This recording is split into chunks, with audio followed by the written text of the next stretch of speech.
다른 세션들은 그 강의하시는 분과 건물을 소개하시는 분이 같이 하시는데 저는 그냥 앞부분에 그 일종의 강연만 하고 그렇게 하는 좀 다르게 좀 구성되어 있습니다.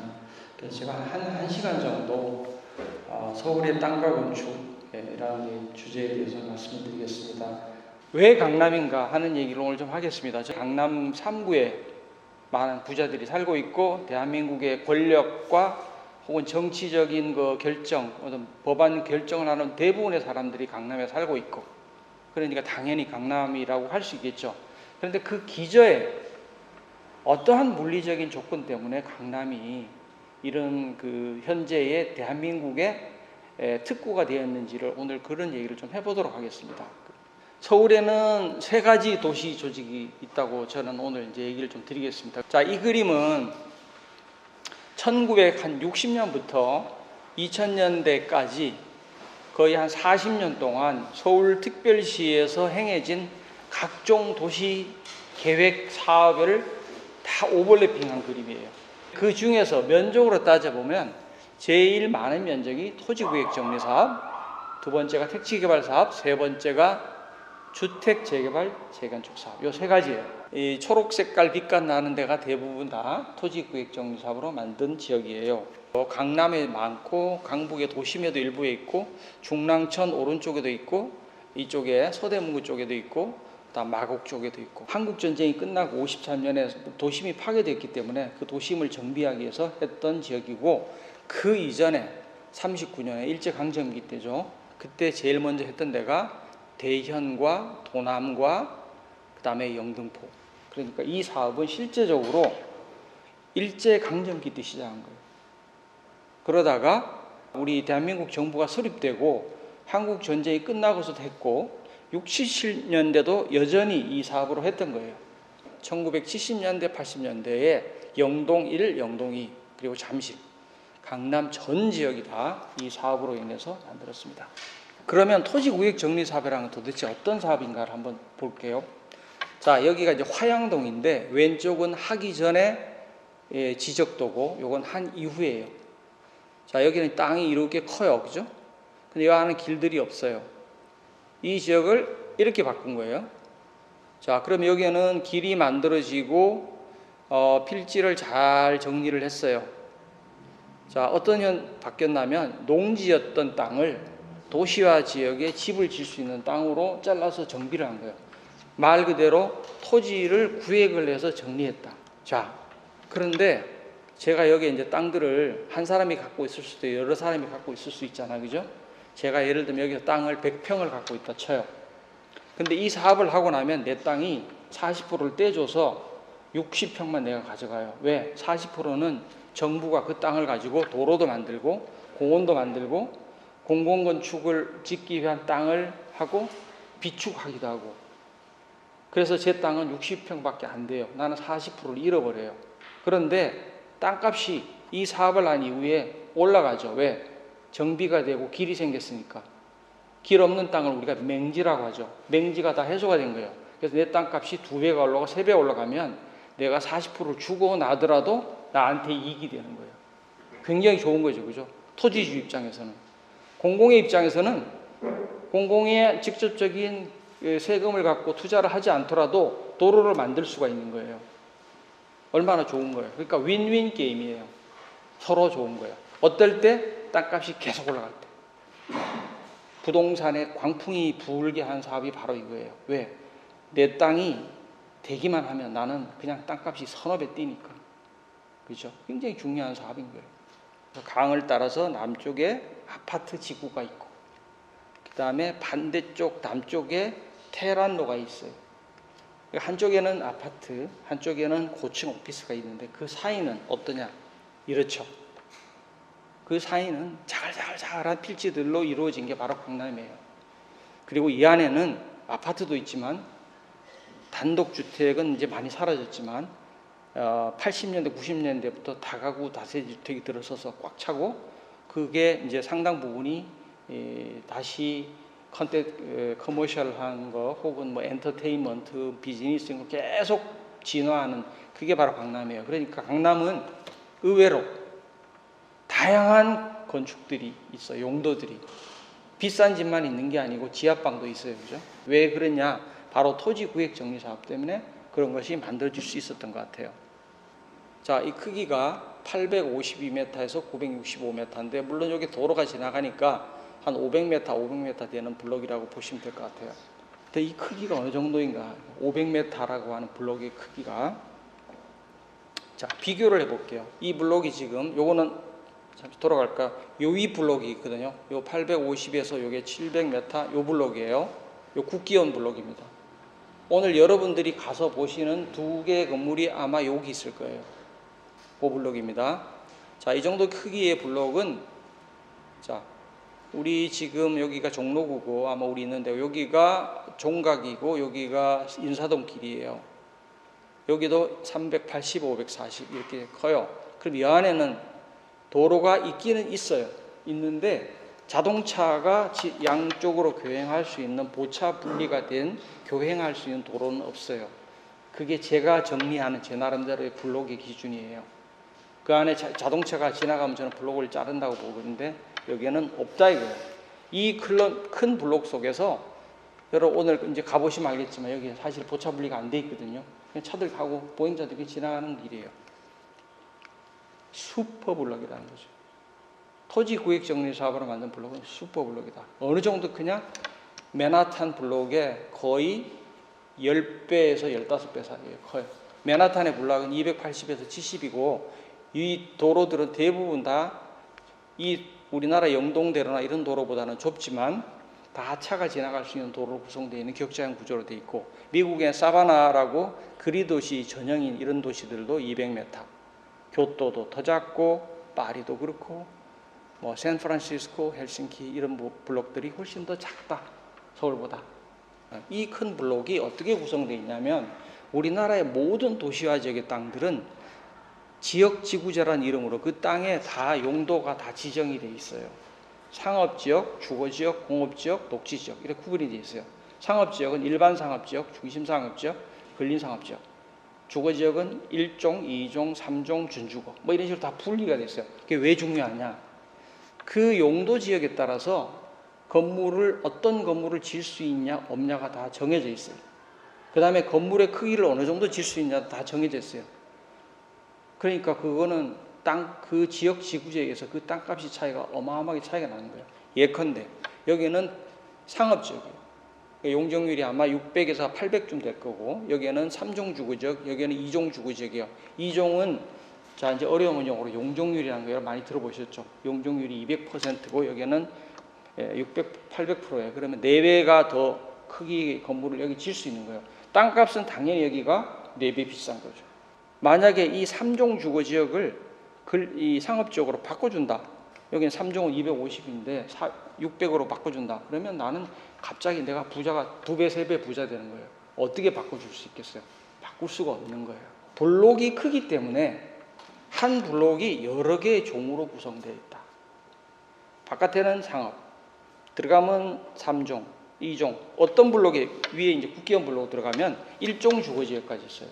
그게 구획정리 사업으로 만든 서울의 도시 조직의 특징이고 그 특징이 바로 도시 경관을 만들어낸 거예요. 맨하탄은 이렇게 생겼어요. 왜? 여기는 다 지역 주거지가 똑같아요. 한 블록에 들어가면 다 똑같아요.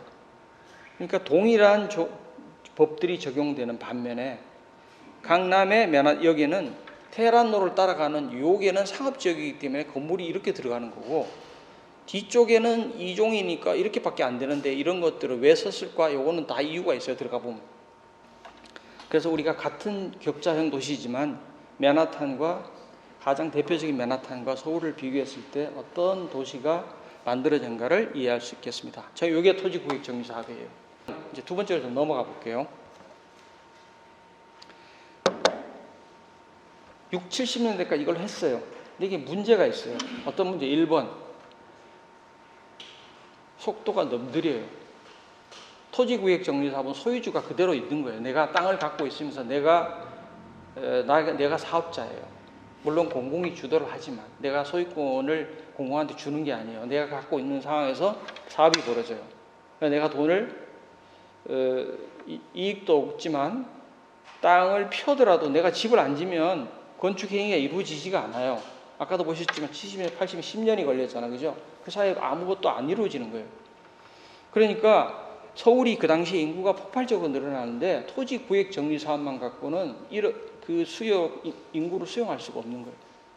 두 번째는 정부에서 봤을 때 토지 구획 정리 사업법은 정부가 돈을 가져갈 수 없게 돼 있어요. 플러스 마이너스 0이 돼야 돼요. 법적으로.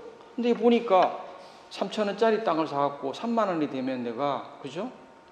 10배를 돈을 정부가 벌 수 있는데 정부 입장에서도 이건 아닌 거지. 우리가 이 사업을 해야 되겠다는 거죠. 그래서 만든 법이 바로 택지개발 사업이라는 걸 1980년대에 만들기 시작합니다. 이 법이 서울의 도시의 수도권의 공간 구조를 완전히 흔들어 버려요. 이 사업이. 어떻게? 한번 볼까요? 자, 제일 먼저 한 대가 여기 개포동이고요. 두 번째 가는 게 목동이에요. 그러니까 목동이 사실상 최초의 택지개발 사업입니다. 서울에서. 그리고 그 다음에 여기 상계동 했다가 더 이상 땅이 없어서 땅이 없잖아요. 이게. 그러니까 이제 어디로 가냐? 1기 신도시로 가죠. 분당, 일산, 평촌. 그 다음에 3기, 4기 신도시로 넘어가는 거예요. 근데 이 사업의 특징이 뭐냐? 첫 번째 토지의 수용이에요. 좋은 말로 수용이지만 토지주가 반만 동의를 하면 사업자가 이 땅을 그 값을 주고 가져갈 수 있게 돼 있어요. 뺏는 거죠, 사실. 두 번째는 뺏은 다음에 도시 조직을 싹 뭉개버려요. 그냥 백지 상태로. 그 다음에 그 위에 새로운 도시의 그림을 그려요. 그 다음에 주택을 지어요. 혹은 땅을 분양을 해요. 다 그래서 팔아요. 건물을 짓기 전에 분양을 해요. 대한민국의 선분양 제도라는 게 여러분 아시지만 집을 짓기 전에 집을 파는 나라는 우리나라밖에 없잖아요. 그리고 그 돈을 누가 내느냐? 잠재적인 입주자가 돈을 내는 시스템이에요. 왜? 엄청난 돈이 들어가니까 저건 어느 사업자도 할 수가 없어요. 선분양 이외에는. 그리고 저 선분양이 되는 이유는 무조건 들어가면 땅값이, 집값이 오르니까 어쨌든 당첨만 되면 내가 먼저 돈을 내더라 나의 이익이 되는 그런 구조에서 이런 게 벌어지는 거죠. 그래서 수용과 개발과 건설, 분양이라고 하는 4개의 프로세스에 의해서 이 사업은 진행됩니다. 그러니까 토지 수용 때문에 문제가 발생하죠. 왜냐하면 목동에는 저기 저지대에 살던 그 무허가 주민들이 있었어요. 그거 다 쫓아내야 되잖아요. 그러니까 그 당시에 주거 생존권 투쟁이 일어나요. 우리 성남에서도 일어났죠. 그러니까 비로소 이제 사람들이 자기 집이 뺏기는 거에 대한 자각을 하기 시작하고 저항을 하기 시작한 계기도 바로 이 택지개발 사업에 있어서 일어나게 됩니다. 왼쪽은 토지구획정리사로 만든 걸 다이그램으로 그럼 이렇게 생겨요. 블록이 있고 상업이 있고 안으로 들어가면서부터 이게 양파 껍질 벗기듯이 달라진데 한다면은 택지개발 사업은 큰 땅을 뚝 잘라서 여기는 주거지역, 여기는 공공시설, 여기는 상업지역 이렇게 잘라버렸어요. 저는 일단의 토지라는 말이 있습니다. 일단의 토지. 이게 일본식 용어인데 지금도 쓰이고 있는 말이에요. 도시계획에서. 하나의 모으는 단지라는 뜻이에요. 일단의 토지. 그러다 보니까 여기에는 이 한 블록에는 대체적으로 수백 개의 필지가 있습니다. 수백 개의 필지가 있고 수백 명의 사람이 소유권을 갖고 있는 데예요. 그런데 여기는 이게 단지가 한 단지가 여기를 단지를 한 3개쯤 한 단지는 하나의 필지예요. 하나의 필지. 그러니까 필지 개념이 앱스트랙션해졌어요. 우리가 아파트 여러분들 아파트 아마 사시는 분들 우리 건축물 대장 이렇게 떼보면 우리 아파트가 뭐 85제곱미터 있고 땅 얼마인데 땅은 비율만 있어. 전체 땅에 내가 0.0몇 프로를 내가 땅을 갖고 있어. 어디인지도 몰라. 무형적인 거야. 밑바닥의 그림 자체가 굉장히 추상적으로 돼버렸어. 왜? 그리드가 없어져 버렸고 주상이 다 분리돼 버렸어요. 이거는 엄청나게 큰 변화예요. 진짜 도시에 대한 엄청난 변화가 일어난 거예요. 그렇게 해서 우리나라의 도시계획은 90년대를 넘어오면서부터 거의 다 이쪽으로 다 가버립니다. 우리나라의 수도권의 도시, 지방의 도시들은 다 이 사업으로 가버렸어요. 자, 세 번째 재개발 재건축 사업을 보겠습니다.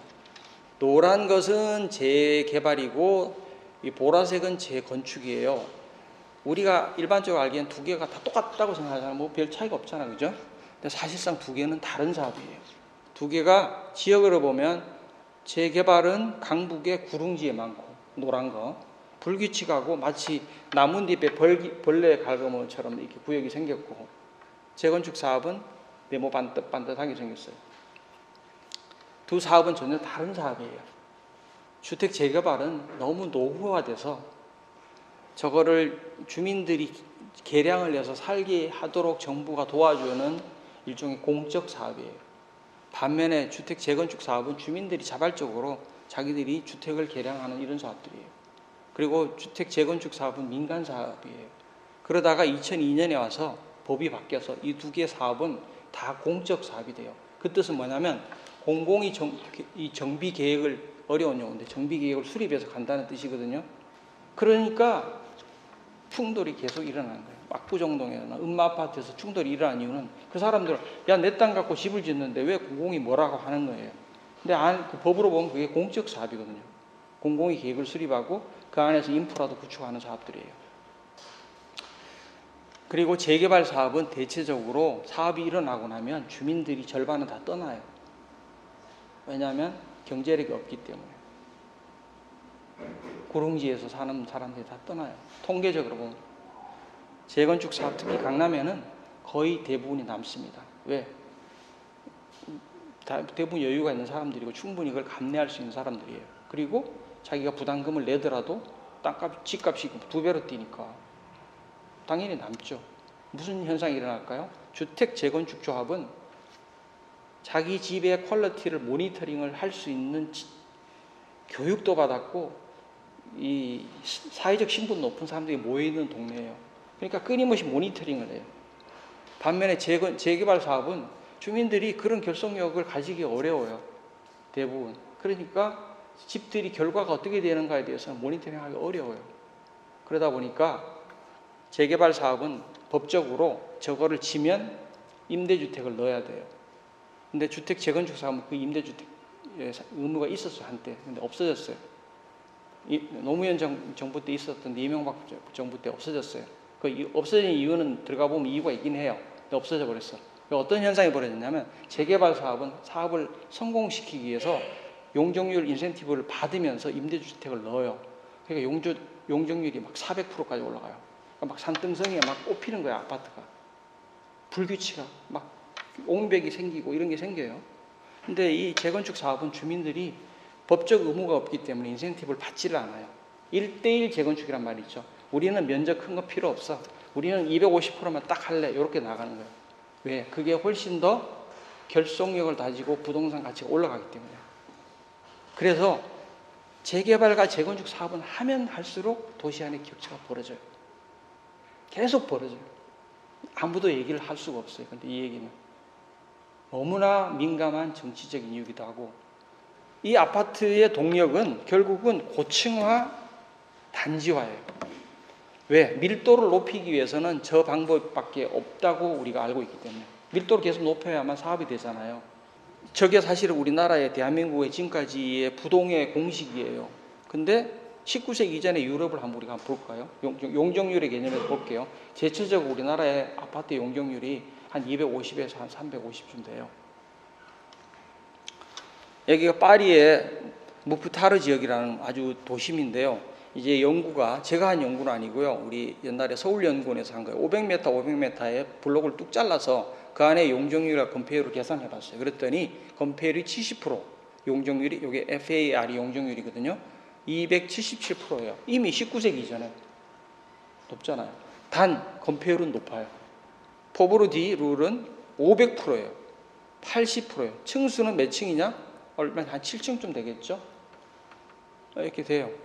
이렇게 밀도가 높은 도시가 가능한 거죠. 어떻게 가능하냐? 격자형에 가까운 도시 조직에다가 도로 끝까지 건물을 바짝 붙인 다음에 건물 사이에 틈이 없어요. 다 붙어 있어. 우리는 법으로 이게 안 돼요. 근데 유럽은 이미 중세 이전부터 이런 것들이 가능하게 집을 다 만들었잖아요. 이렇게 해서 바짝 붙이고 중앙에 정원을 만드는 이런 구조로 되어 있기 때문에 이 정도의 밀도를 높일 수가 있었던 거예요. 그 다음에 여기가 그리니치 빌리지, 비교적 성공적으로 최근에 만든 런던의 주거지역인데 다 보면 이렇게 만들었잖아요. 블록을 꽉 싸고 건물이 에워싸는 구조로 다 만들어서 도시가 만들어졌어요. 괜찮아요, 실제로. 별로 안 나쁘지 않아요. 우리나라 이렇게 못 져요. 인동 간격 때문에. 이거 떼야 돼요, 원리. 할 수 있다고. 얼마든지 계획적으로 풀 수 있는 문제인데 우리는 안 돼요, 법적으로. 자, 얼마나 괜찮지 않아요? 층수가 이 정도 되는데 용적률이 그러면 물론 지금 서울보다 낮지만 그렇게 낮은 것도 아니에요. 왜 안 되냐? 도로가 어떻게 생겼든 간에 관계도 없어요. 중요하지 않아, 도로는. 뭐가 중요하냐? 향이 중요해요. 남향에 대한 우리 시장이 굳건한 믿음이 있어요. 남향이어야 된다는 아파트가. 북향에 분양이 안 되는 거예요. 그러니까 유럽에서 만든 이 가로형 블록을 만들 수가 없는 거예요. 안 된다고. 근데 실제 그러냐? 그렇지가 않거든요. 요즘에 조사해보면 그렇지도 않아요. 저는 북향에 있는 데에서 살고 있는데 저는 아무런 문제 없는 것 같아요. 오히려 남향 아파트 요즘에 발코니 확장하면요, 햇빛이 우리 집 거실에 방까지 들어와서 뜨거워서 대부분 신문지로 막 붙이고 그러더라고요. 남향, 조망, 프라이버시, 요 세 가지야. 요건 법칙이야. 그 최대 용적률이 상수예요. 그 다음에 최고 층수가 변수야. 자, 요건 무슨 말이냐면 서울에는 이 3종으로 이 종을 상향하면은 250%를 질 수가 있어요, 서울에. 그런데 층수는 서울시에서 도시관리 기본계획 관리계획에서 주거지역에서 아파트는 35층이 최고다라고 정해놨어요. 박원순 시장 때. 근데 압구정동과 음마아파트 사람들이 봤을 때 우리가 지금 여기 한강변에 있어가지고 서양에는 가면 막 70층, 80, 맨하탄에 80층인데 이걸 왜 못 짓냐 이거예요. 높여달라는 거예요. 그런데 용적률을 높여달라는 얘기는 안 해요. 용적률은 250 채우면 돼. 250을 채운 다음에 높이를 올려달라는 거예요. 무슨 얘기냐? 용적률은 그대로인데 높이를 올리면 밑에 녹지가 많아지죠. 그 타이폴로지들을 원하는 거예요. 그리드가 왜 중요하냐는 이제 얘기를 할게요. 여기가 가로수길이고 여기가 설해마을길이에요. 여기는 아까 500m, 500m라고 했죠. 제가 블록이, 그죠? 강남에 한 20여 개의 블록 중에서 차가 교행할 수 있게 중앙선이 그려져 있고 보차가 분리된 도로가 있는 데가 유일하게 가로수길입니다. 유일하게.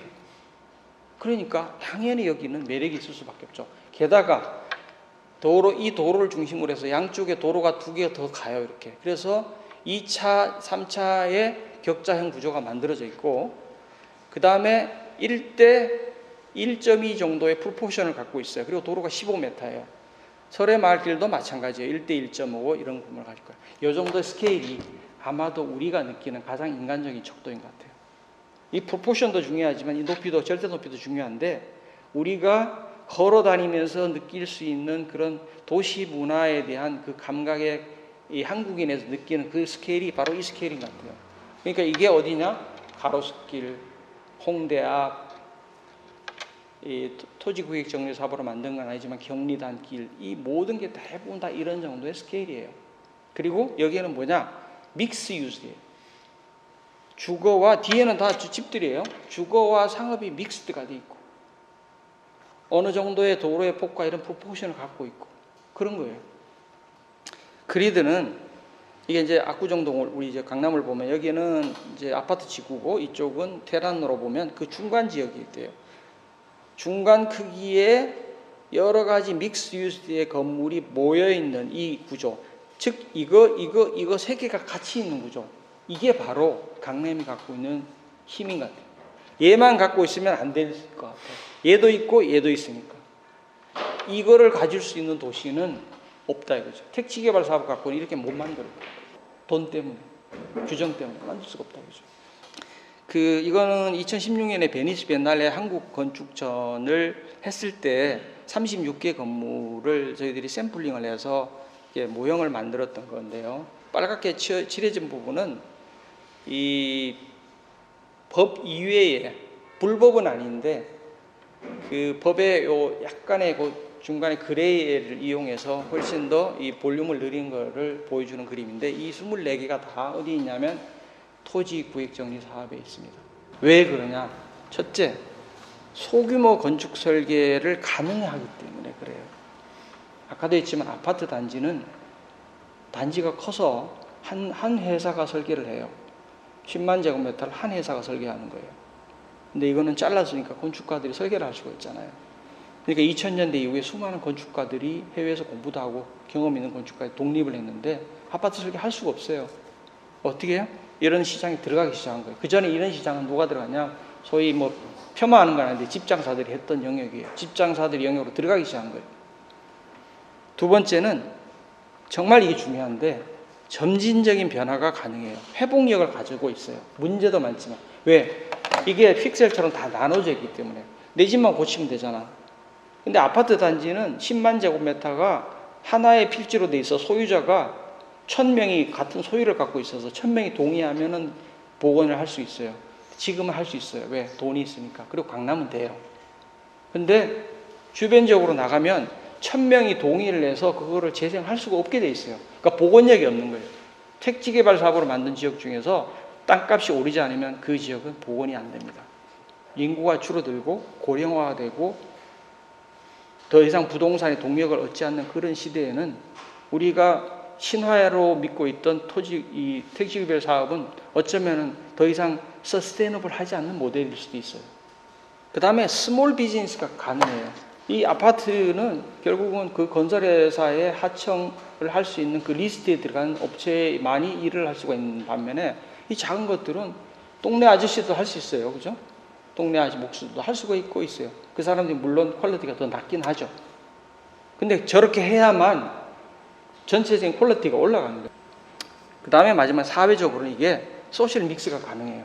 저는 우리나라에서 가장 강한 공동체는 재건축 단지 조합이라고 봐요. 이 조합은 대한민국에 누구도 깰 수 없는 강력한 커뮤니티예요.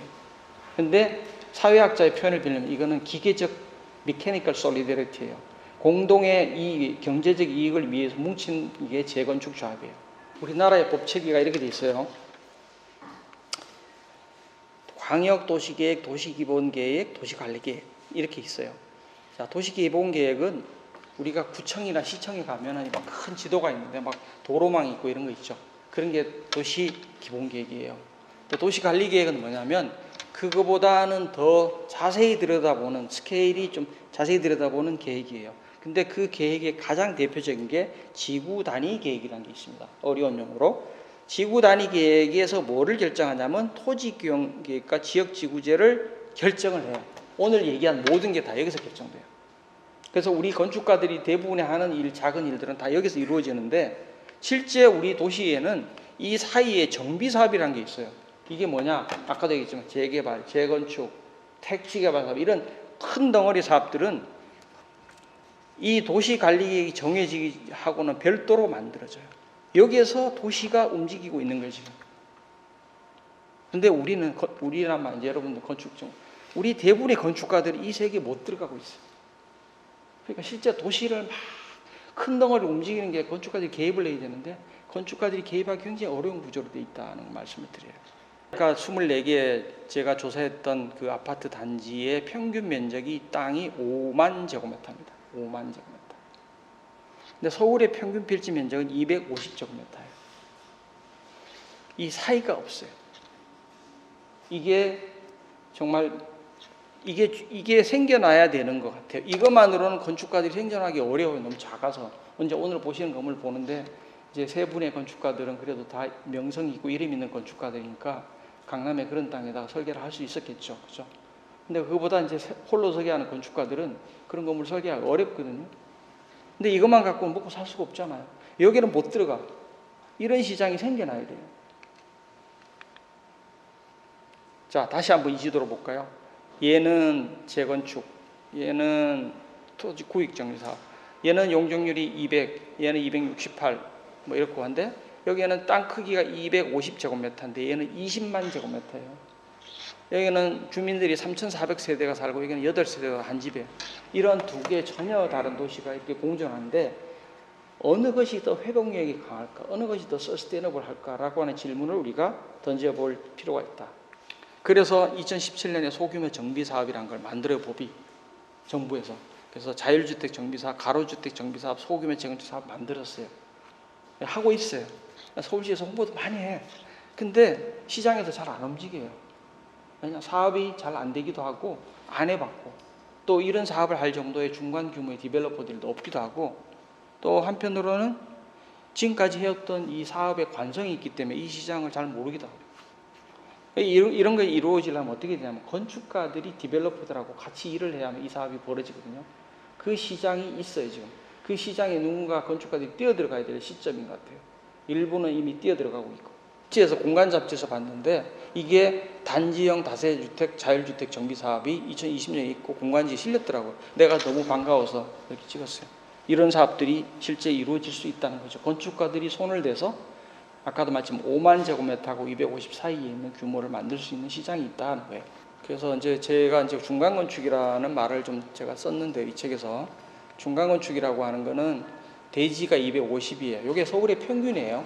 산술적 평균, 여기다가 용적률에 용적률 200이니까 연면적이 600이 되고 층수가 4층이고 건폐율이 50이에요. 이게 바로 서울의 평균적 산술적 규모의 평균치예요. 저는 그걸 중간건축이라고 정의를 한 거예요.